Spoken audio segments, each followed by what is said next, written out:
Juntos mais uma vez para o nosso estudo. Precisamos aprender cada vez mais. Conhecimento liberta. Nos domínios da mediunidade, hoje veremos o capítulo 3, equipagem mediúnica. Conheçamos a nossa equipagem mediúnica, disse o orientador, e detendo-se ao pé do companheiro encarnado que regia os trabalhos, apresentou. Este é nosso irmão Raul Silva, que dirige o núcleo com sincera devoção à fraternidade, correto no desempenho dos seus deveres e ardoroso na fé. Consegue equilibrar o grupo na onda de compreensão e boa vontade, que lhe é característica, pelo amor com que se desincumbe da tarefa, é instrumento fiel dos benfeitores desencarnados que lhe identificam na mente um espelho cristalino, retratando-lhes as instruções. Logo após, caminhou na direção de uma senhora muito jovem e, designando-a, explicou: eis nossa irmã Eugênia, médium de grande docilidade, que promete brilhante futuro na expansão do bem. Excelente órgão de transmissão, coopera com eficiência na ajuda dos desencarnados em desequilíbrio. Intuição clara, aliado à distinção moral, tem vantagem de conservar-se consciente nos serviços de intercâmbio, beneficiando-nos à ação. Quase rente parou à esquerda de um rapaz, seus 30 anos presumíveis, informou. Aqui temos nosso amigo Anélio Araújo.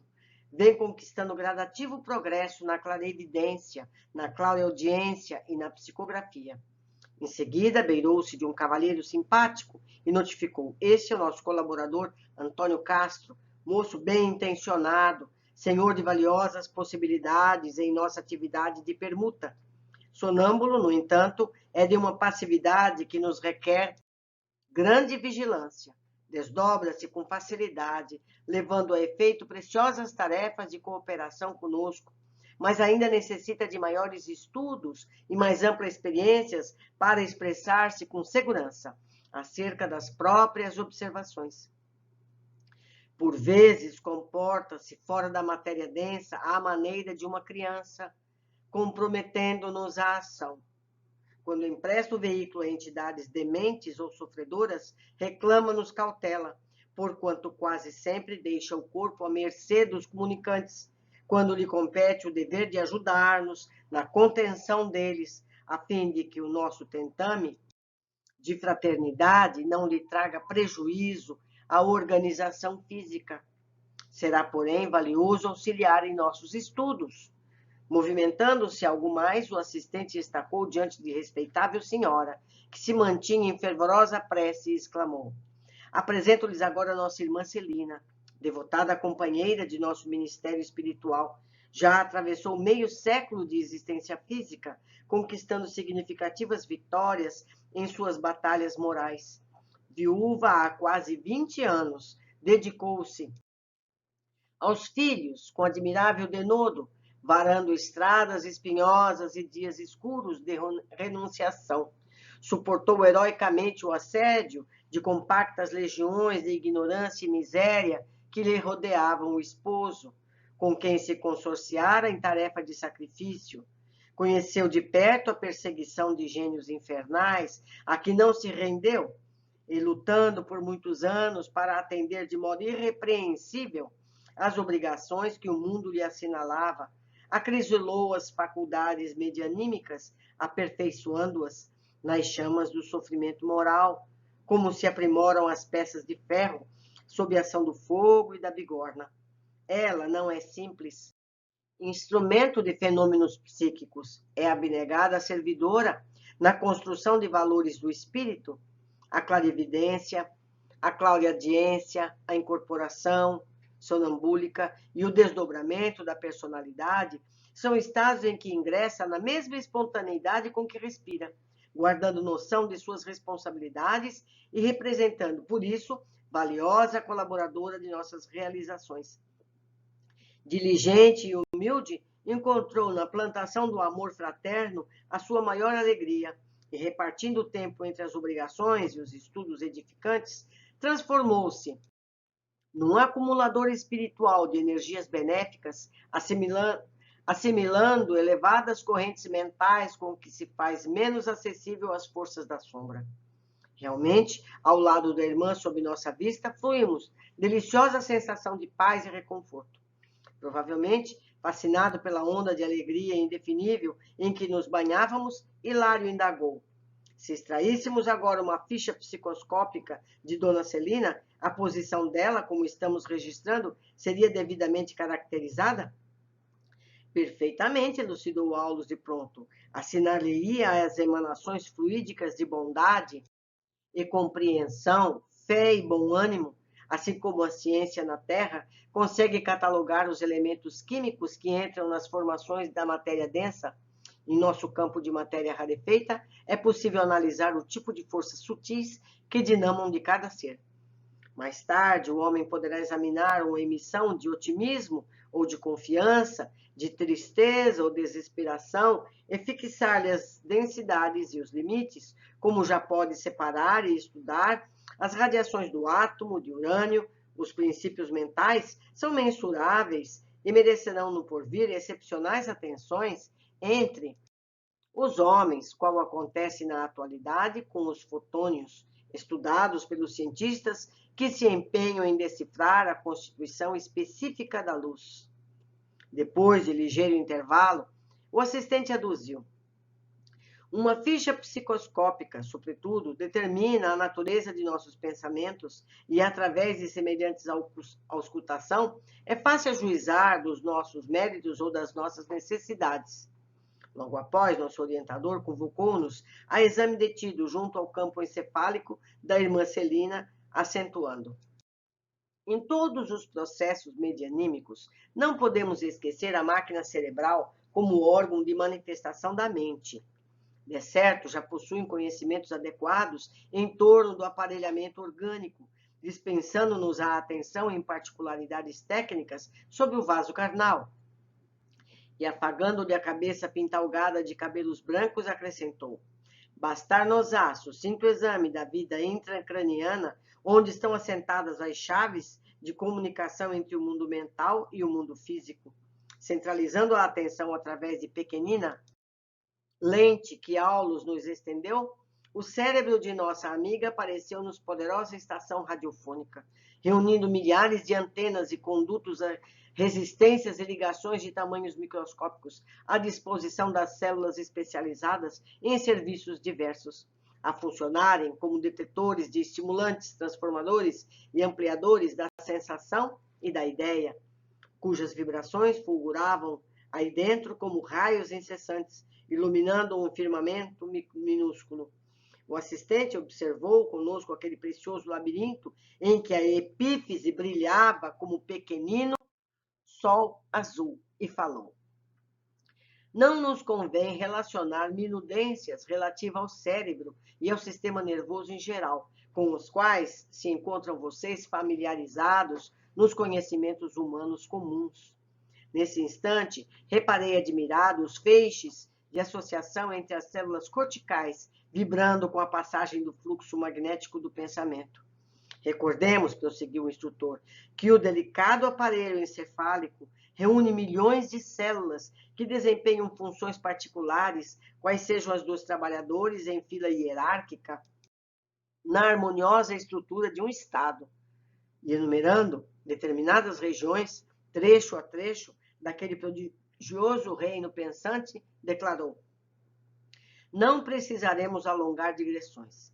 As experiências adquiridas pela alma constituem maravilhosas sínteses de percepção e sensibilidade na condição de espíritos libertos em que nos encontramos.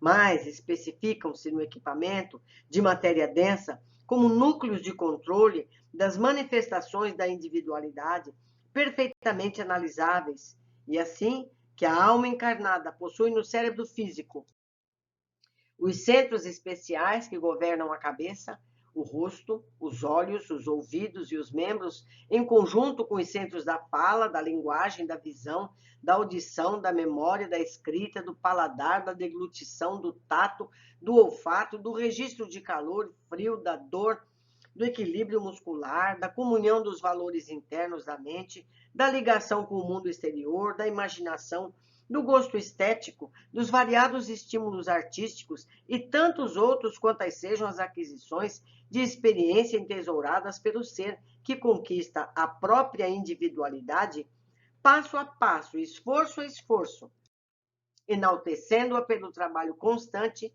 para a sublimação integral, à face de todas as vias de processo e aprimoramento que a Terra lhe possa oferecer.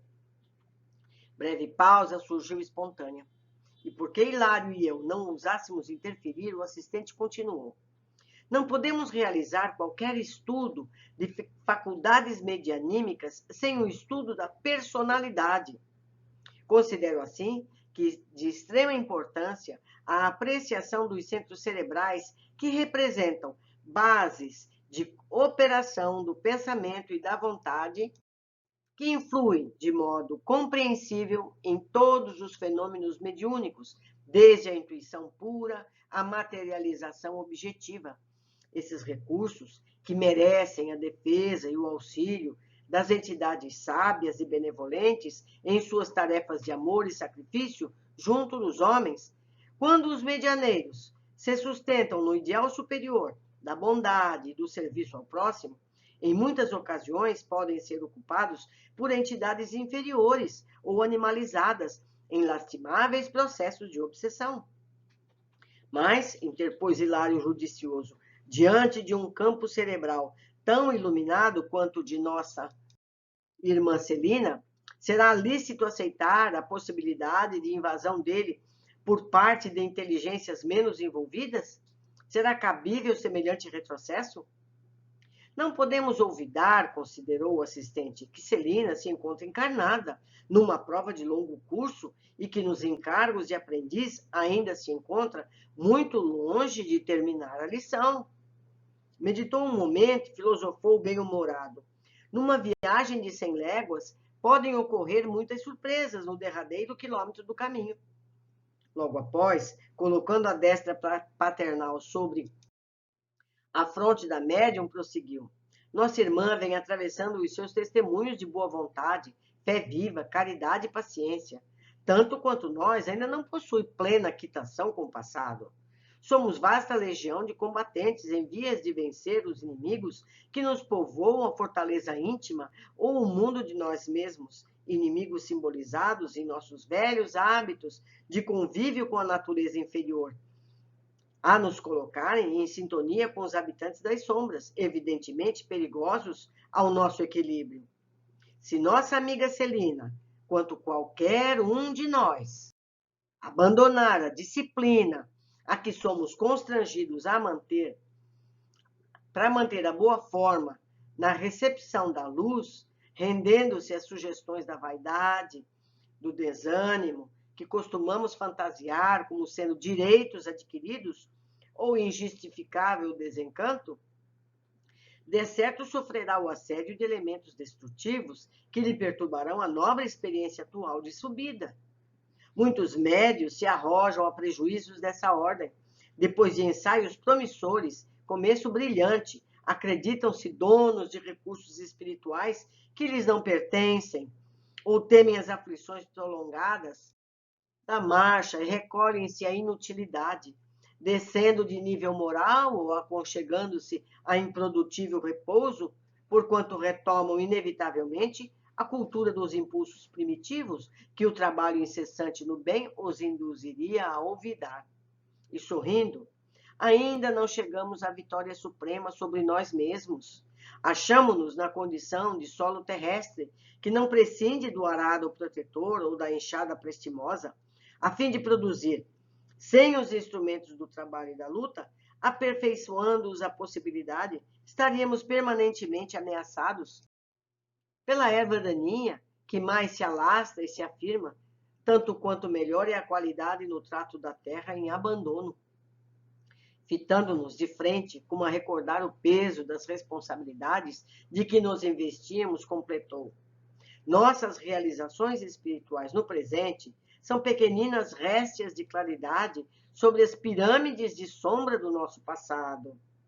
É preciso entender isso. Nós não somos santos. Temos um passado. É imprescindível muita cautela com as sementeiras do bem para que a ventania do mal não as arrase. É por isso que a tarefa mediúnica, examinada como instrumentação para a obra das inteligências superiores, não é tão fácil de ser conduzida a bom termo, de vez que, contra o canal ainda frágil que se oferece à passagem da luz, acometem as ondas pesadas de treva, da ignorância, a se agitarem compactas ao nosso derredor. Calou-se o assistente. Dir-se-ia que ele também agora se ligava ao corpo magnético dos amigos em silêncio, para o trabalho da reunião prestes a começar. Interessante, não é, meus amigos? E tem a tendência, nossa tendência, de achar que os médiuns são seres que não erram nunca. Muitos de nós têm médiuns de preferência, que eles fazem como ídolos, eles também erram, são humanos, todos têm um passado, todos se equivocam.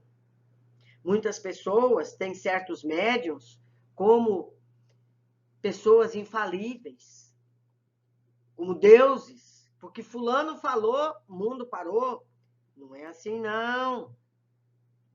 Nós estamos dando a esses médiuns, famosos, muitos deles, um brilho que não tem, pois são seres encarnados, não é verdade?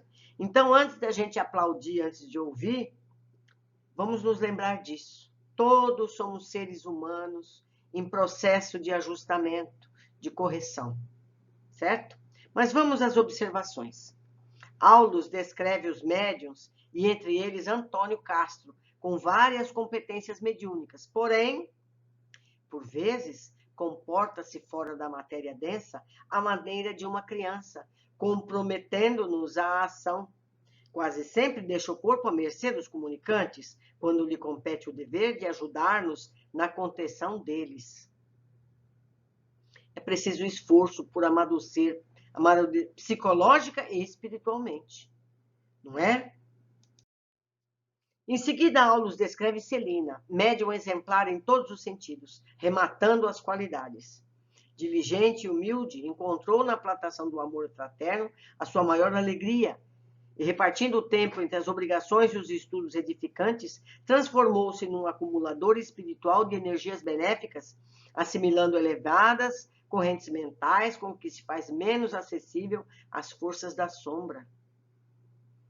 A gente tem que se manter dentro dos nossos padrões de bondade para que a gente tenha, entre aspas, a vacina, não é? No capítulo anterior, falei sobre as máquinas Kirlian, mas a descrição mais detalhada do aparelho espiritual vai muito além. Mais tarde, o homem poderá examinar uma emissão de otimismo ou de confiança, de tristeza ou desesperação, e fixar-lhes a densidade, os limites, como já pode separar ou estudar as radiações do átomo de urânio. Os princípios mentais são mensuráveis e merecerão no porvir excepcionais atenções entre os homens, qual acontece na atualidade com os fotônios, estudando pelos cientistas que se empenham em decifrar a constituição específica da luz. Então, meus amigos, a gente pode saber se uma pessoa está triste, se ela está magoada, se ela tem medo. Isso vai ajudar sobremaneira os estudos da psicologia, não é? A ciência médico-espírita já tem conhecimento da glândula da mediunidade. A epífise brilhava como pequenino sol azul. Há dezenas de trabalhos, de palestras sobre a glândula pineal, que nada mais é que a epífise, que todos podemos procurar, seja no YouTube, seja em livros que estão disponíveis, escritos por médicos consagrados e estudiosos. Seguindo, diz Aulus, não podemos realizar qualquer estudo de faculdades medianímicas sem um estudo da personalidade. Quando os medianeiros se sustentam no ideal superior da bondade e do serviço ao próximo, Em muitas ocasiões podem ser ocupados por entidades inferiores ou animalizadas em lastimável processo de obsessão.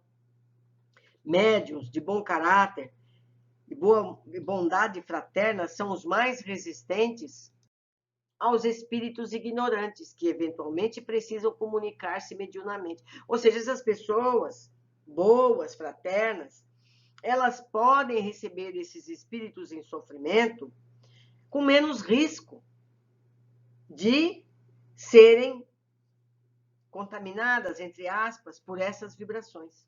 Elas têm vacina, como eu disse, tem uma resistência maior a eles. 6. Aulus é questionado sobre Celina. Diante de um campo cerebral tão iluminado quanto o da nossa irmã Celina, será lícito aceitar a possibilidade de invasão dele por parte de inteligências menos evoluídas? Será cabível semelhante retrocesso? E Aulus explica. Celina se encontra encarnada numa prova de longo curso e que nos encargos de aprendiz ainda se encontra muito longe de terminar a lição. Se nossa amiga Celina, quanto qualquer um de nós, ele se coloca junto, abandonar a disciplina a que somos constrangidos para manter a boa forma de recepção da luz, rendendo-se às sugestões da vaidade ou do desânimo, que costumamos fantasiar como sendo direitos adquiridos ou injustificado desencanto, de certo sofrerá o assédio de elementos destrutivos que lhe perturbarão a nobre experiência atual de subida. Sempre podemos nos abater, o risco sempre existe para os que ainda não concluíram suas provas e, portanto, disciplina, orar e vigiar a nós mesmos.